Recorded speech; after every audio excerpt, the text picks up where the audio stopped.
Nous nous sommes entretenus donc aujourd'hui sur le rôle, la mission, les attributions et les moyens d'action des délégués du personnel au sein d'une structure.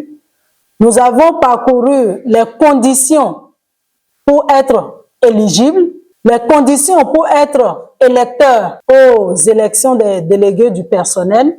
Nous avons également rappelé les attributions, les missions des délégués du personnel qui se résument donc en 3 grandes missions, à savoir la défense des droits, des besoins des personnels au niveau de l'employeur.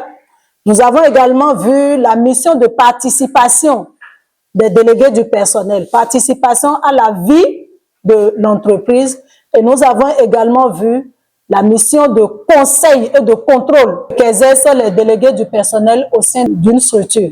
Et au nombre de ces missions, donc, les délégués du personnel sont mandatés pour porter les réclamations tendant à améliorer les conditions de travail dans la structure auprès de l'employeur.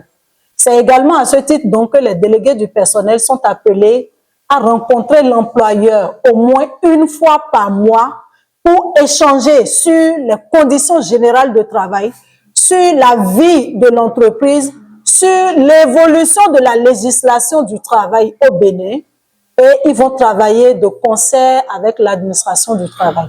Nos portes sont ouvertes pour vous accueillir, pour vous accompagner, et je vais exhorter donc tout le personnel de la structure UKEN, y compris donc vos employeurs, à prendre bonne note de tout ce qui a été dit ici, à en faire bon usage, et que très bientôt qu'on puisse se retrouver pour l'installation officielle de vos délégués du personnel qu'on va accompagner au cours de leur mandat.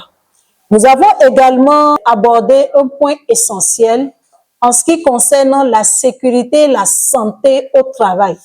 Nous avons rappelé le rôle des EPI, les équipements de protection individuelle, puisque vous exercez dans une usine de production, donc vous exercez une activité à haut risque. Comment faire pour que cela ne porte pas atteinte à votre santé? Nous avons parcouru tous ces points-là, et c'est pour cela que je vais inviter chacun d'entre vous à s'approprier les tests, à s'approprier le contenu du code du travail et ces tests d'application. Et en cas de besoin, à se référer à nous, inspecteurs du travail, pour qu'on puisse vous éclairer en ce qui concerne la mise en œuvre donc de cette disposition réglementaire. Je vous remercie pour l'attention.